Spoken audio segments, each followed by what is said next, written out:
जंहिं नबी जे मथां कलमो पढ़नि था उन नबी खे सुञातो न आहे। अल्लाह जे ज़ात जो कसम आहे, हदीस शरीफ़ जी रिवायत में आहे रसूलुल्लाह सल्लल्लाहु अलैहि वसल्लम मस्जिद नबी जे अंदरि जॾहिं जुमे जो ख़ुतबो ॾींदा हिकिड़ो खजीअ जो थुड़ हुयो, उन थुड़ सां टेक ॾेई करे ख़ुतबो ॾींदा हुआ। कुझु अरसे खां पोइ हिकिड़ो सहाबी आयो, चवणु लॻो आहे अल्लाह जे रसूल मुंहिंजी दिलि घुरे थी, तव्हां बीही करे ख़ुतबो चओ था, थुड़ सां टेक ॾेई करे ख़ुतबो चओ था, मां घुरां थो जो तव्हांजे लाइ हिकिड़ो मिंबर तयारु करायां। छा तयारु करायां? मिंबर तयारु कयां। भंड जा मुस्लमानो, अॼु इहो नुक़्तो मां तव्हांखे ॿुधाए वञां थो, मिंबर जे मथां वेही करे ख़ुतबो ॾियणु इहा बि रसूलुल्लाह सल्लल्लाहु अलैहि वसल्लम जी सुन्नत। लिहाज़ा मौलाना अब्दुल्ला साहब इन सुन्नत खे ज़िंदा कयो। मिंबर रखे हिकिड़ो मस्जिद जे अंदरि, मिंबर हुजे जीअं उनजे मथां माण्हू बीही करे ख़ुतबो चए, इहा रसूलुल्लाह सल्लल्लाहु अलैहि वसल्लम जी सुन्नत आहे। रिवायतनि में ईंदो आहे त साईं जन जे मिंबर जा 3 ॾहाका हुया, 3 जेको आहे सीढ़ियूं हुया। रसूलुल्लाह सल्लल्लाहु अलैहि वसल्लम उन मिंबर जे मथां बि जेको आहे बीही करे ख़ुतबो पढ़ंदा हुआ। भंड जा मुस्लमानो, जॾहिं जो उहो मिंबर तयारु थी पियो, साईं जन थोड़ खे छॾे करे मिंबर जे मथां बीही करे ख़ुतबो चवणु लॻा। साईं जन ऐं अधमी मस्त पुॻा त सहाबा हैराननि जो मस्जिद नबी में हिकिड़ो आवाज़ अचे थो रोअण जो, जहिड़ी तरह हिकिड़ो ॿारु रोअंदो आहे त अहिड़ी तरह आवाज़ अचे थो। सहाबा किराम हीअं कन लॻाए करे सुम्हनि पिया, इहो छा जो आवाज़ आहे? हीअं हेॾो होॾो निहारियऊं, साईं जन बि निहारनि पिया, हीअं जो नज़र कयूं त उहो थोरो रोए पियो, जंहिंसां साईं जन टेक ॾेई करे ख़ुतबो चवंदा हुआ। साईं जन ख़ुतबे खे बंदि कयो, मिंबर खां हेठि लथा, आया, थोड़ खे भाकुर पातऊं खजीअ जे थोड़ खे, ऐं हुन सां साईं सरगोची कई। चवणु लॻा, ऐं खजीअ जा थोड़, तूं राज़ी आहीं जेकॾहिं मां दुनिया जे अंदरि तोखे टेक ॾेई करे ख़ुतबो चवां त तूं इन ॻाल्हि में राज़ी आहीं, सही आहे। बाक़ी मां मोहम्मद तोखे इहो बि इख़्तियार ॾियां थो, जेकॾहिं तूं मां तोखे छॾे करे मिंबर ते बीहां ऐं मिंबर ते ख़ुतबो पढ़ां, पर मां अल्लाह खां दुआ घुरंदुसि जो रब ताला तोखे जन्नत जे अंदरि कराए।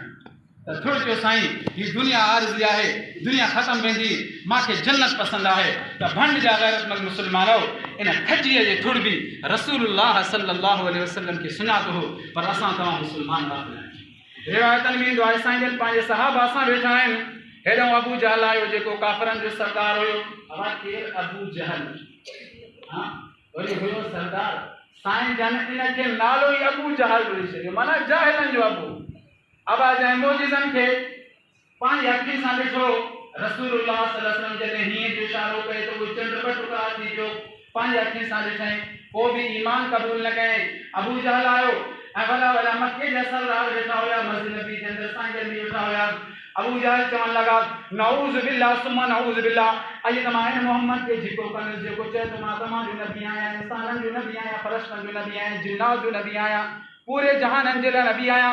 अॼु नऊज़ बिल्लाह मां हिन खे धिको कंदुसि, ॾिसां थो कहिड़ी तरह नबूवत जी दावा करे थो। अबू जहल पंहिंजे हथ जे अंदरि पथर खणी करे साईं जी ख़िदमत में आया, चवणु लॻा, ऐ मोहम्मद, मुंहिंजा दोस्त उहो नबी चवंदा हुआ, मोहम्मद रसूलुल्लाह न चवंदा हुआ, हर कोन चवंदा मोहम्मद इब्न अब्दुल्लाह चवंदा हुआ। चवणु लॻा, ऐ मोहम्मद इब्न अब्दुल्लाह, तूं जेकॾहिं सचो नबी आहे त ॿुधाए सही मुंहिंजे हिन हथ जे अंदरि छा आहे? त साईं इरशाद फरमाए, अबू जहल मां ॿ ॻाल्हियूं कयां थो। छा कयां थो? ॿ ॻाल्हियूं कयां थो। पहिरीं ॻाल्हि इहा आहे जो मां मोहम्मद पंहिंजे ज़बान सां ॿुधायां त तुंहिंजे हथ में छा शइ आहे, ऐं ॿी ॻाल्हि इहा आहे त तुंहिंजे हथ में जेका शइ आहे या तोखे उहा पाण ॿुधाए। त अबू जहल चवणु लॻो, मोहम्मद इब्न अब्दुल्लाह, तूं वॾी ॻाल्हि करे छॾी, हे कीअं ॿुधाईंदी? अबू जहल खे पक हुयो त पत्थर कहिड़ी तरह ॻाल्हाईंदा, हे त बेजान चीज़ आहे। त रसूलुल्लाह सल्लल्लाहु अलैहि वसल्लम जन मुखातब थी करे पत्थर खे चवनि था, ऐं अबू जहल जे हथ में मुट्ठी में बंदि तव्हां कहिड़ी शइ आहियो? त उन्हनि पत्थरनि ते चयो, अशहदु अल्ला इलाहा इल्लल्लाह व अन्न मुहम्मद रसूलुल्लाह, सचो सल्लल्लाहु अलैहि वसल्लम। त मुंहिंजा दोस्तो, इन्हनि बेजान पत्थरनि बि रसूलुल्लाह सल्लल्लाहु अलैहि वसल्लम खे सुञातो। मुंहिंजा दोस्तो, मां अॼु तव्हां ॾे इहो पैगाम खणी करे आहियां त पंहिंजी ज़िंदगी जे अंदरि नबीअ जी सुन्नतुनि खे ज़िंदा कयो। जेतिरे ताईं नबीअ जी सुन्नतूं असां तव्हांजी ज़िंदगी में न ईंदियूं, एतिरे ताईं असां तव्हां कामिल मुस्लमान नथा बणिजी सघूं। मुंहिंजा दोस्तो, जॾहिं क़यामत जो ॾींहुं थींदो, अल्लाह ताला इरशाद फरमाईंदा, वला तज़िरु वाज़िरतुन विज़रा उख़रा, हर माण्हू हेॾे भॼंदो, को हेॾे भॼंदो। मुंहिंजा दोस्तो, रिवायतनि में ईंदो आहे पूरी दुनिया जा इंसान गॾु थी करे हज़रत आदम अलैहिस्सलाम ॾे वेंदा, ऐं आदम, अॼु अल्लाह ताला कहर में आहे, कावड़ में आहे, अल्लाह ताला खे तव्हां चओ, रब ताला फ़ैसिलो करे जन्नती जन्नत में वञनि, जहन्नमी जहन्नम में वञनि। जॾहिं आदम वटि वेंदा त आदम चवंदो, मूंखे बचा। हा, रिवायत में जो है हज़रत आदम अलैहिस्सलाम की क़यामत में चवंदा नफ़्सी नफ़्सी, वरी फिरी करे नूह अलैहिस्सलाम वटि नफ़्सी नफ़्सी, इब्राहीम अलैहिस्सलाम नफ़्सी नफ़्सी। परवाह मोहम्मद तुझे कुर्बानी ते कुर्बान, तुझे इज्जत में तुझे अजमत ते कुर्बान, तुझे इज्जत ते कुर्बान। जॾहिं इहा उम्मत मोहम्मद रसूलुल्लाह सल्लल्लाहु अलैहि वसल्लम वेंदी सांझनि पंहिंजे उम्मत जे कुर्ब खे ॾिसंदा, इन गम खे ॾिसंदा त रिवायतनि में ईंदो आहे रसूलुल्लाह सल्लल्लाहु अलैहि वसल्लम सिधो सजदे में किरी पवंदा। ऐं मुंहिंजा दोस्तो, जॾहिं अल्लाह जो रसूल सजदे में किरंदो आहे त रब ताला पंहिंजे रहमत जा दरवाज़ा खोले छॾींदो आहे।